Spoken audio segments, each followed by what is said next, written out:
How's it going, fight fans? Welcome to mindforcombat. If you're new to the channel, my name's Rohan. It's my platform where I do MMA and boxing related content. If you're new here, why don't you help me grow my channel? All you gotta do is hit the subscribe button, like the video, dislike it if you don't, and maybe get involved in the conversation in the comment section below. Anyways, with that said, this is a video that I've been really looking forward to make ever since it's been in my mind, and I've been thinking about this actually over the recent years. This is a fight that I've thought about a lot, and that's a fight between a prime, motivated BJ Penn and Conor McGregor at his peak, so 2016 when he took out Eddie Alvarez. How would they have matched up in their peaks, both of them fighting in their peaks, and how would that fight have gone? It's a really interesting fight to think about, because when you're looking at both of these guys, in terms of size, they're not that dissimilar, but they've fought in different weight classes. Actually, they've fought in similar weight classes now, because BJ Penn later on in his career dropped down to featherweight as well. So they've both fought at featherweight, lightweight, and welterweight. BJ Penn was, of course, a champion at lightweight and welterweight in the earlier days, and Conor McGregor was a double champion, featherweight and lightweight. These are both two of the great fighters of all time, especially in the lower weights, and they were both superstars.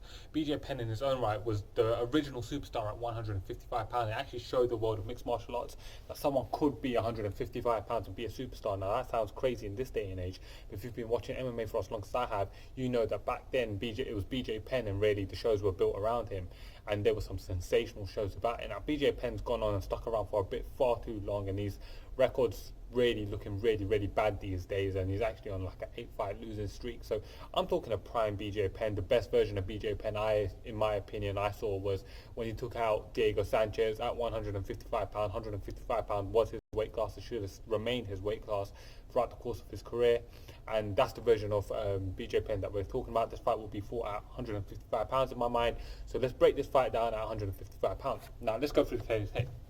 Firstly, the age is irrelevant.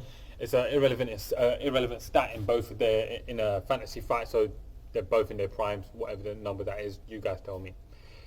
With their mixed martial arts record, Conor McGregor's current mixed martial arts record is 21 wins and 4 losses, whereas BJ Penn's current mixed martial arts record is absolutely atrocious at 16 wins, 14 losses and 2 draws. Try explaining that to your friends that are only boxing fans, that one of the greatest fighters of all time has a professional record of 16 and 14. They're going to laugh you out of the room, but anyways, carry on. They both stood at 5'9", which is a good metric, and just kind of gives you a good idea that they both were actually very similar size.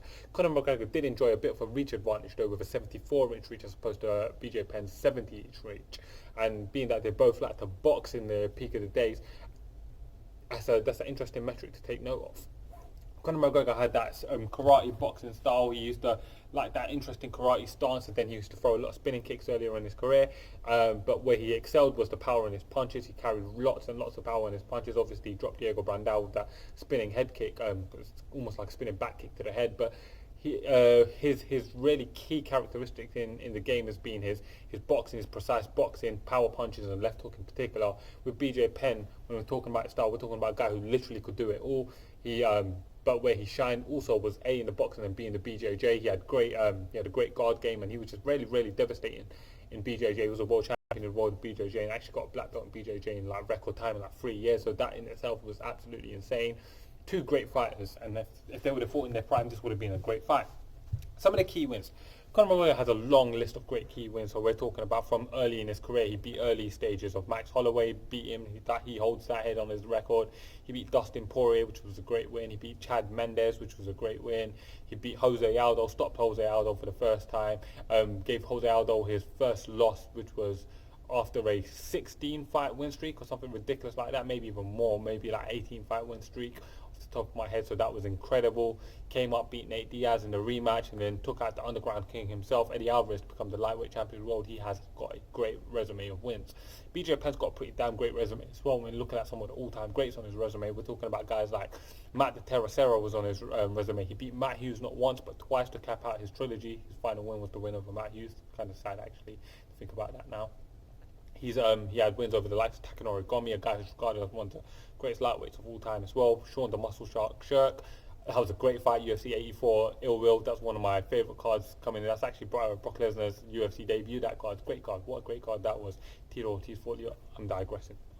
So yeah, he beat Sean Shirk. He went on to beat Kenny Florian, and he also beat Diego Sanchez. All great wins. what surprised me is when he jumped up to welterweight and he got a draw with John Fitch. Really surprised me. But yeah, so he's got a long list of great wins. So two guys that have beaten some of the best guys of all time and should really be respected in the game for their in-ring accomplishments. Conor McGregor's issues were down to his cardio. I felt like he always was a front runner after rounds like 3, 4, 5. I felt like he gassed out a little bit, slowed down definitely, and obviously the noted issues in his wrestling and his BJJ with BJ Penn.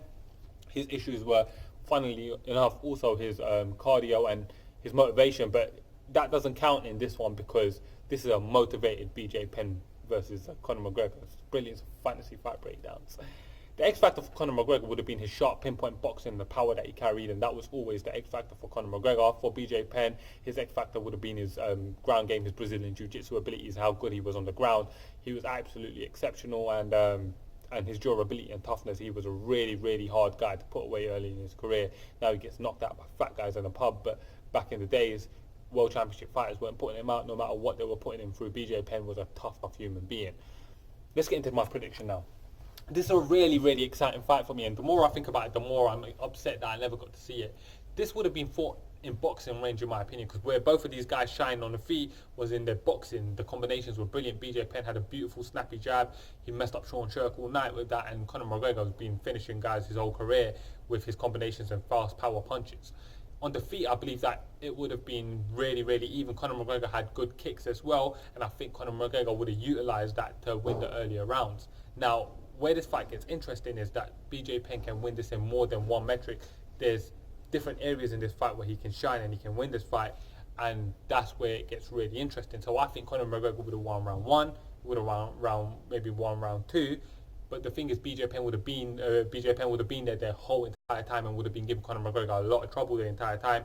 I don't think none of the rounds would have gone by easy. The difficulty then becomes is when BJ Penn starts implementing wrestling like he did with John Fitch, and then starts to utilise his Brazilian Jiu-Jitsu, where I believe there was a huge disparity right there. In my opinion, what would have happened is BJ Penn would have had a close first couple of rounds that I would have probably given to Conor McGregor. Maybe he would have taken the edge.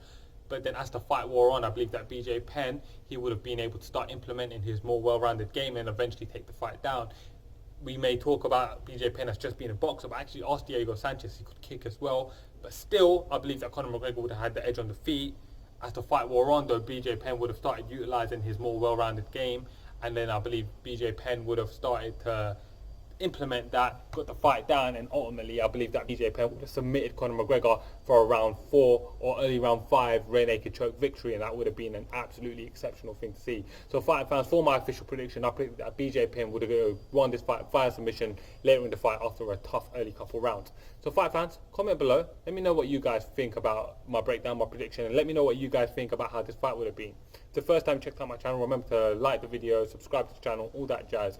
And excuse the noise, there's some maintenance work going on in the office building today, so if you can hear that, that's what's going on. Anyways guys, hope you guys enjoyed the content. I'm Rohan and this is Mindful Combat.